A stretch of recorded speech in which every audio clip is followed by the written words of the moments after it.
भैया सज्जन घुमाई राम राम। श्री शिवाय नमस्तुभ्यम। जय श्री राधे। आज हम आपके सामने लेके आए संतान सप्तमी व्रत कथा को लेके। कह के जब भी हम कहूँ निकलत हैं जाते हैं पूजा करवे चतुर्मास में, तो हमारी माताएं बहनें बार बार निवेदन करत के यूट्यूब पे कौन सी चीज़ डली हो गए, फेसबुक पे कौन सी चीज़ डली हो गई, पे कथा डली हो गई। कथाएँ तो कई प्रकार की डली, लेकिन अपनी भाषा में अपने लोगन द्वारा अगर संतान सप्तमी या चतुर्मास की कथाएँ डाली जाएँ तो सुन के आनंद की अनुभूति हुई, साथ में अपने क्षेत्र को प्रचार प्रसार भी हुई है और संगे संगे धर्म लाभ भी मिले। तो इसके चलते हमने विचार बनाओ के संतान सप्तमी व्रत की कथा हम आपको अपने चैनल के माध्यम से सुनाने को प्रयास कर रहे। अगर कथा आप सुन रहे हमारी, सुनने के बाद आप अपने लोगन को सुनाओ, लोगन को बताओ, अपने चैनल छोटा उसको आप शेयर करो, अपने रिश्तेदारों तक या कथा पहुंचाओ। ये कथा को बहुत ज़्यादा महत्व है और ये कथा को महिलाएं तो करें, अगर पुरुष वर्ग भी संतान सप्तमी व्रत को करें तो अति उत्तम व्रत। तो हम आपसे निवेदन है कि एक कथा को सुनने के बाद चैनल को अगर आपने सब्सक्राइब नहीं करे हुए तो सब्सक्राइब कर लियो और शेयर जरूर करियो। जय श्री राधे, जय रणछोड़धाम। बोलो राधा कृष्ण भगवान की जय। संतान सप्तमी व्रत की कथा प्रारंभ। एक दिन महाराज युधिष्ठिर ने भगवान से कहा कि हे प्रभु, कोई ऐसा उत्तम व्रत बताइए जिसके प्रभाव से मनुष्यों के सांसारिक कलेश दूर होकर वे धनवान और पुत्रवान हो जाएं। ऐसा सुनकर भगवान बोले कि हे राजन, तुमने बड़ा उत्तम प्रश्न किया है। मैं तुमको एक पौराणिक कथा सुनाता हूँ, जिसे ध्यानपूर्वक सुनो। एक समय की बात है कि लोमस ऋषि मथुरापुरी में वसुदेव और देवकी के घर गए। ऋषि को आया हुआ देखकर दोनों अत्यंत ही प्रसन्न हो गए तथा उनको आसन पर बिठाकर उनकी वंदना कर सत्कार किया। तब मुनि प्रसन्न होकर उनको कथा कहने लगे। कथा कहते कहते लोमस ऋषि ने कहा कि हे देवकी, दुष्ट दुराचारी पापी कंस ने तुम्हारे पुत्र मार डाले हैं, जिसके कारण तुम्हारा मन अत्यंत दुखी है। इसी प्रकार से राजा नहुष की स्त्री चंद्रमुखी दुखी रहा करती थी, किंतु उसने संतान सप्तमी का व्रत किया, जिसके प्रभाव से उसे संतान का सुख प्राप्त हुआ। यह सुनकर देवकी ने मुनि से कहा कि हे मुनिवर, कृपा करके मुझे चंद्रमुखी का संपूर्ण वृत्तांत व व्रत को सविस्तार बतलाने की कृपा करें, जिससे मैं भी इस दुख से छुटकारा पा जाऊं। इस प्रकार से लोमस ऋषि ने कहा कि हे देवकी, अयोध्या की राजा नहुष थे। उनकी पत्नी का नाम चंद्रमुखी था, जो कि अत्यंत ही सुंदर थी। उसी नगर में विष्णुगुप्त नामक एक ब्राह्मण रहता था। उसकी स्त्री का नाम भद्रमुखी था, वह भी अत्यंत रूपवान स्त्री थी। रानी और ब्राह्मणी में अत्यंत प्रेम था। एक दिन वे दोनों सरयू नदी में स्नान करने गईं, तो उन्होंने वहां पर देखा कि अन्य बहुत सी स्त्रियां सरयू नदी में स्नान करके निर्मल वस्त्र पहनकर मंडप में भगवान गणेश पार्वती की मूर्ति स्थापित करके उनकी पूजा कर रही थीं। तब रानी और ब्राह्मणी ने यह देखकर उन स्त्रियों से पूछा कि बहनों, यह तुम किस देवता का पूजन आदि कर रही हो? यह सुनकर उन स्त्रियों ने कहा कि हम संतान सप्तमी का व्रत कर रहे हैं और हमने शिव पार्वती गणेश की अक्षत चंदन आदि षोडशोपचार विधि से पूजन किया है। यह सुनकर रानी व ब्राह्मणी ने भी इस व्रत को करने का अपने मन में संकल्प कर लिया और घर वापस लौट आई। ब्राह्मणी भद्रमुखी तो नियम पूर्वक इस व्रत को करती रही, किंतु रानी चंद्रमुखी राजमत के कारण कभी इस व्रत को करती तो कभी भूल जाती थी। कुछ दिनों के बाद उन्होंने शरीर को त्याग दिया।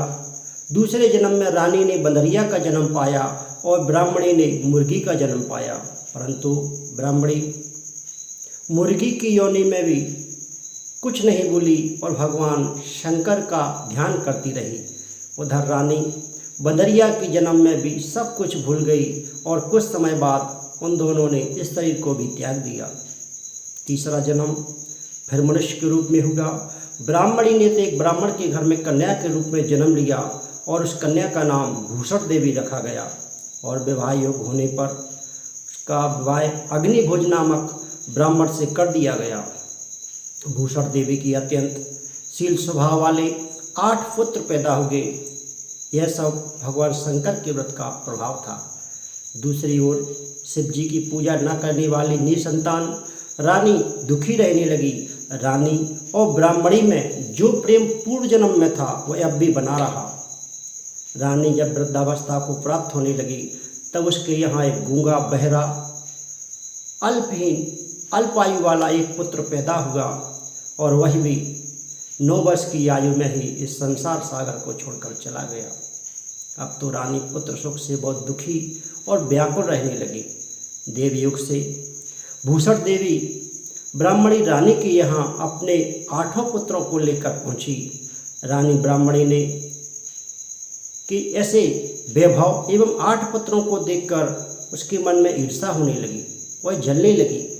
तब ब्राह्मणी ने रानी का दुख दूर करने के लिए अपने 8 पुत्रों को रानी के पास छोड़ दिया। रानी ने पाप के वशीभूत होकर उन ब्राह्मण के पुत्रों को लड्डू में जहर मिलाकर खिला दिया, परंतु भगवान शंकर की कृपा से एक भी पुत्र नहीं मरा। किसी ने सच कहा है, जाकू राखे साइया मार सके ना कोई, बाल ना वाका कर सके जो जग बेरी होए। इस प्रकार से जब भूषण देवी भगवान की पूजा से निवृत्त होकर आई तो रानी ने उससे कहा कि मैंने तेरे पुत्रों को मारने के लिए लड्डू में विष मिलाकर खिला दिया, परंतु इसमें से एक भी पुत्र तेरा नहीं मरा। तूने ऐसा कौन सा दान पुण्य व व्रत किया है जिसके कारण तेरे एक भी पुत्र नहीं मरे और तू नित्य नए नए सुखों को भोग रही है। इसका भेद मुझसे निष्कपट कहे, मैं तेरी जुड़ी रहूँगी। तो इस प्रकार से रानी के वचन सुनकर ब्राह्मणी ने कहा कि हे रानी, मैं तुम्हारे 3 जन्म का हाल सुनाती हूँ, जिसे तुम ध्यानपूर्वक सुनो। पहले जन्म में तुम राजा नहुष की चंद्रमुखी नामक पत्नी थी और मैं ब्राह्मणी थी। हम और तुम अयोध्या में रहते थे। मेरा और तुम्हारा बड़ा ही प्रेम था। एक दिन हम और तुम सरयू नदी में स्नान करने गए तो वहाँ पर कुछ स्त्रियों को संतान सप्तमी का व्रत व भगवान शिव की पूजा करते देखकर तुमने और हमने इस व्रत को करने का निश्चय किया था, परंतु तुम तो राजमद के कारण सब कुछ भूल गई, जिसका फल तुम आज भी भोग रही हो। और मैंने इस व्रत को नियम पूर्वक सदैव किया है और आज भी करती हूँ। दूसरे जन्म में तुम्हें बंदरिया का जन्म मिला और मुझे मुर्गी का जन्म मिला। भगवान शिव की व्रत के प्रभाव से मैं भगवत स्मरण को उस जन्म में भी नहीं भूली और व्रत को नियम पूर्वक करती रही और तुम अपने संकल्प को इस जन्म में भूल गई थी। मैं तो समझती हूँ कि तुम्हारे ऊपर यह जो भारी संकट है उसका एकमात्र यही कारण है। इसलिए मैं तो कहती हूँ कि आप भी संतान सप्तमी के व्रत को करिए, जिससे तुम्हारा यह संकट दूर हो जाएगा। इस प्रकार से लोमस ऋषि ने कहा कि हे देवकी।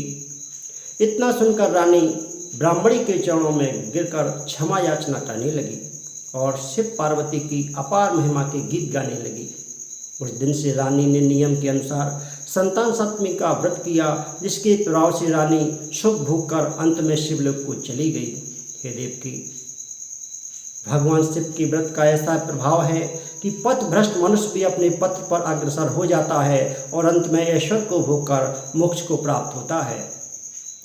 लोमस ऋषि कहने लगे कि हे देवकी, इसलिए मैं भी तुमसे भी कहता हूँ कि तुम भी इस व्रत को करने का अपने मन में दृढ़ संकल्प करो, जिससे तुमको भी संतान का सुख प्राप्त होगा।